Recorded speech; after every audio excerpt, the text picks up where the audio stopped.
நடைபெறுகிறது? தமிழர் பெருவிழாவாம் பொங்கல் விழா நடைபெறுகிறது. ஆதி, பொங்கல் விழா பற்றி உனக்கு தெரிந்ததை சொல். நான் போகியை பற்றி கூறுகிறேன். புதுமையின் தொடக்கம். மார்கழி முடிந்து தை பிறக்க ஒரு மாற்றம் தருவது போகி திருநாள். பழையன கழிதலும் புதியன புகுதலும் என பண்பாடு காட்டும் நன்னாளாம். வீட்டின் குப்பையை எரித்திடுவோம், நம் மனதில் அழுக்கை நீக்கிடுவோம். கோபம், பொறாமை, தீய குணம் இவற்றை குணமெனும் நெருப்பில் பொசுக்கிடுவோம். சுற்றுச்சூழல் காத்திடவே நாம் சுத்த போகியை கொண்டாடுவோம். பிளாஸ்டிக் குப்பையை தவிர்த்திடுவோம், நம் பூமி தாயை காத்திடுவோம். அகத்தின் ஒளியை ஏற்றிடுவோம். புதிய சிந்தனை புதுத்தெம்பு என புத்தாடை உடுத்தி மகிழ்ந்திடுவோம். பொங்கல் தை பிறந்தால் வழி பிறக்கும். இது தரணி போற்றும் நன்னாளாம். செங்கதிரவன் ஒளிபரப்ப நம் செந்தமிழர் கொண்டாடும் பொன்னாளாம். மஞ்சள் கொத்து இஞ்சி தழைய புது மண்பானை தண்ணீர் பாலுற்ற பொங்கி வழியும் வெள்ளை நுரை நம் வாழ்வில் மகிழ்ச்சி தந்திருமே.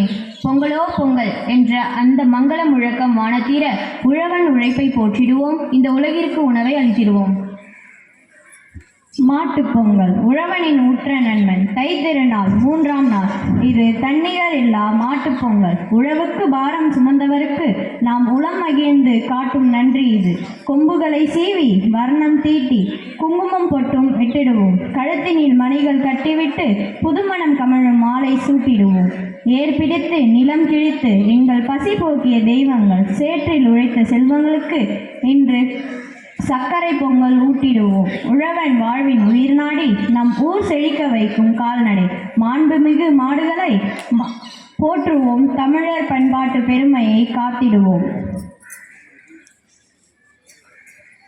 காணும் பொங்கல் உறவுகளின் சங்கமம். தைப்பொங்கல் வரிசையில் 4ஆம் நாள் நம் தன்னிகர் இல்லா காணும் பொங்கல். உறவுகள் எல்லாம் ஒன்று கூடி இங்கு உவகை பொங்கும் நன்னாளாம்.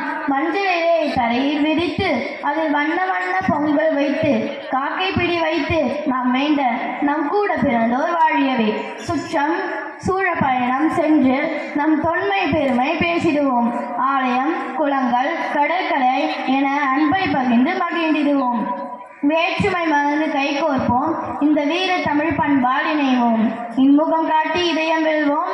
வரும் ஆண்டு முழுவதும் இன்பம் காண்போம். நன்றி.